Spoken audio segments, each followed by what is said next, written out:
श्री शिवाय नमस्तुभ्यम। हर हर महादेव।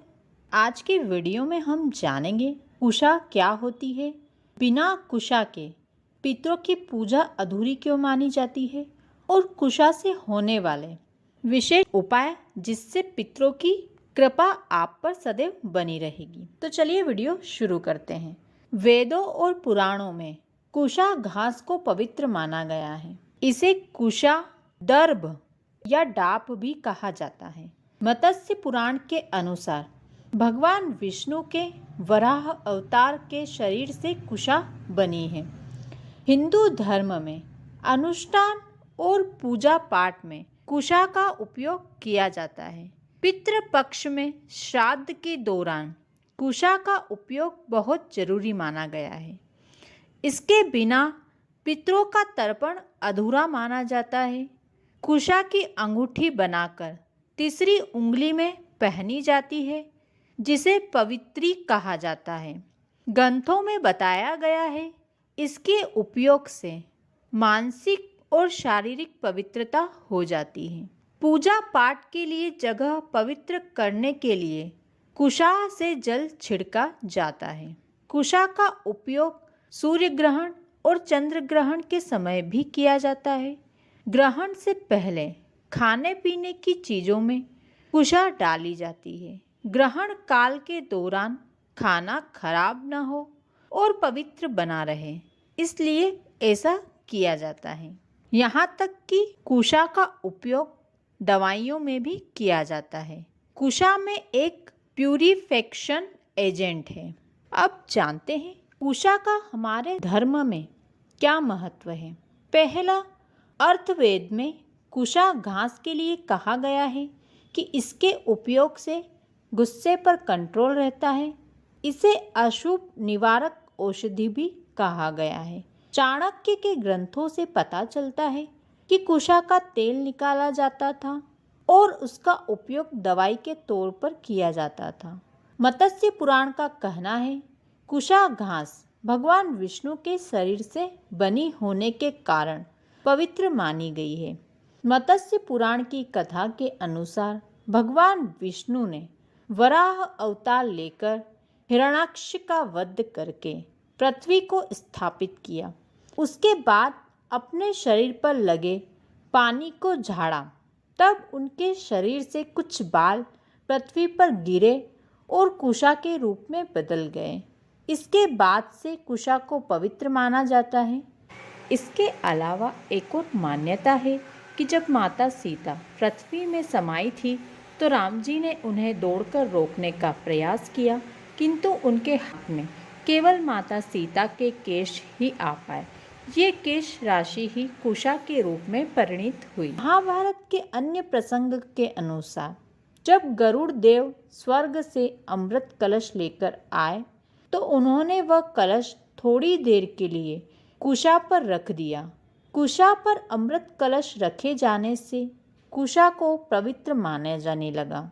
महाभारत के आदि पर्व के अनुसार राहु की महादशा में कुशा वाले पानी से नहाना चाहिए। इससे राहु के अशुभ प्रभाव से राहत मिलती है। इसी ग्रंथ में बताया गया है कि कर्ण ने भी अपने पितरों का श्राद्ध में कुशा का उपयोग किया था। इसलिए कहा गया है कि कुशा पहनकर किया गया श्राद्ध पितरों को तृप्त करता है। ऋग्वेद में बताया गया है कि अनुष्ठान और पूजा पाठ के दौरान कुशा के आसन का इस्तेमाल किया जाता है। बौद्ध ग्रंथों के अनुसार बोधि वृक्ष के नीचे बुद्ध ने कुशा के आसन पर बैठकर तप किया और ज्ञान प्राप्त किया। श्री कृष्ण ने भी कुशा के आसन को ध्यान के लिए आदर्श माना है। हमारे पूर्वज या फिर हमारे परिवार के जो बड़े बुजुर्ग थे वह भी ब्राह्मणों को जब श्राद्ध पक्ष में भोजन करने के लिए अपने घर पर बुलाते थे तो ब्राह्मणों को कुशा का आसन दक्षिणा स्वरूप प्रदान करते। कुशा से किए जाने वाले 2 विशेष उपाय जान लीजिए। अगर आपको डॉक्टर ने किसी बड़ी बीमारी की आशंका बताई है और जांच करवाने की बोला है और आप उस बड़ी बीमारी की जांच करवाने के लिए जा रहे हैं, तो जांच करवाने जाने से पहले कुशा का जल लें, यानी कि एक लोटा जल लीजिए और उसमें कुशा को डाल लीजिए। अब इस लोटे के जल को लेकर शिव मंदिर जाएं और उस जल को शिवलिंग में अशोक सुंदरी के स्थान और शिवलिंग के बीच जो जगह खाली होती है उस स्थान पर चढ़ा दीजिए। अब उस जल को झेलकर आपके बीमारी वाले स्थान पर लगा लीजिए। उसके बाद जांच करवाने के लिए जाएं। आपकी जांच में कोई बड़ी बीमारी आ नहीं सकती है। पितरों का आशीर्वाद प्राप्त करने के लिए अपने घर में 3 जगह कुशा को अवश्य रखना चाहिए। जिस घर में कुशा रखी जाती है उस घर में पितरों की दृष्टि सदैव बनी रहती है, पितरों का आशीर्वाद सदैव बना रहता है। पहला स्थान, घर में जिस दरवाजे से आप अंदर प्रवेश करते हैं, जो आपका मुख्य दरवाज़ा है, उस दरवाजे से अंदर की ओर आपके सीधे हाथ की तरफ कुशा को अवश्य रखना चाहिए।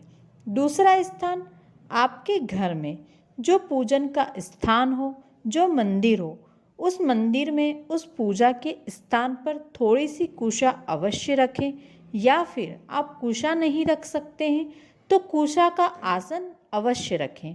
तीसरा स्थान, रसोई घर के अंदर जहां आपका परिंदा हो, जहां आप पानी भरकर रखते हो, वहां थोड़ी सी कुशा अवश्य रखनी चाहिए। इससे घर में कोई बड़ी बीमारी प्रवेश नहीं कर सकती।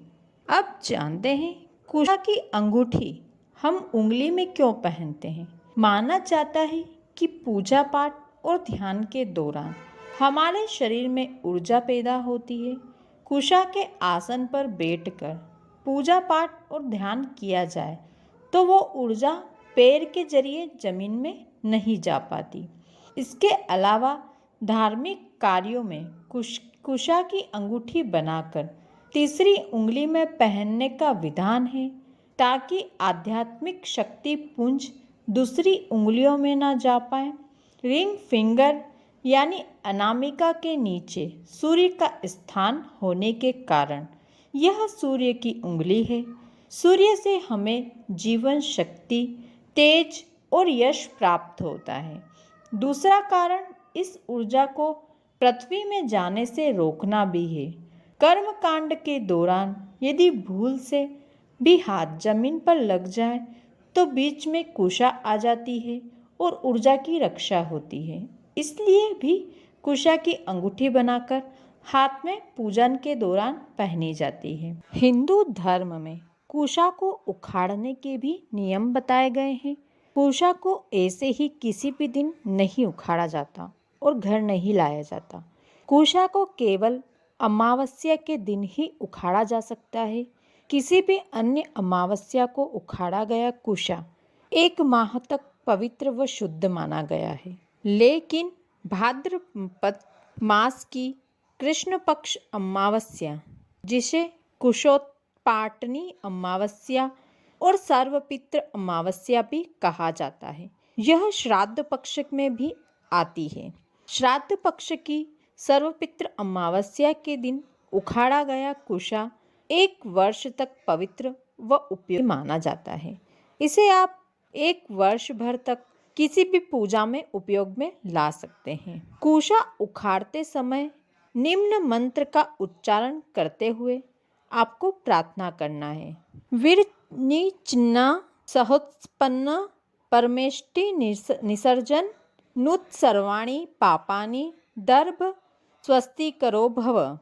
इस प्रार्थना के पश्चात फिर ओम हुम फट मंत्र का उच्चारण करते हुए उत्तर दिशा की ओर मुख रखकर कुशा को उखाड़ना है। जिस कुशा का अग्रभाग कटा हो, जो कुशा मार्ग में हो या अशुद्ध स्थान पर हो, ऐसी कुशा को नहीं उखाड़ना चाहिए।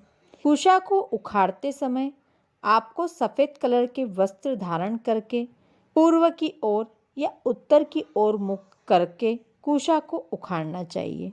बीच में से टूटी हुई कुशा को ना उखाड़ें, घर ना लेकर आएं।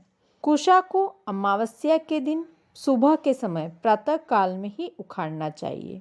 देव पूजा में उपयोग की हुई कुशा का पुनः उपयोग किया जा सकता है, परंतु पितरों एवं प्रेत कर्म में उपयोग कुशा अपवित्र हो जाती है, इसलिए उसका दोबारा प्रयोग किसी और पूजा में न करें। शास्त्रानुसार तीर्थ स्थान, संध्योपासन, पूजन, जप, होम, पितृकर्म, तर्पण आदि में कुशा का उपयोग किया जाता है। इसके अलावा हिंदू धर्म में कुशा से बने आसन पर बैठकर पूजा का वर्णन भी बताया गया है। उसका फल कई लाख गुना हमें मिलता है। कुशा से बने आसन पर बैठकर पूजा अर्चना साधना करने से आरोग्य की, लक्ष्मी की, यश और तेज की प्राप्ति होती है। दोस्तों, आशा है आज का वीडियो आपको उपयोगी लगा होगा, अच्छा लगा होगा। ऐसे ही हमारे हिंदू धर्म से जुड़े और वीडियो को देखने के लिए चैनल को सब्सक्राइब कर लें, साथ ही बेल आइकन को प्रेस कर लें। आज का वीडियो अच्छा लगा हो तो वीडियो को एक लाइक कर दें और अपने परिवार दोस्तों के साथ शेयर करें। कमेंट में जय पितृदेव लिखना बिल्कुल भी ना भूलें।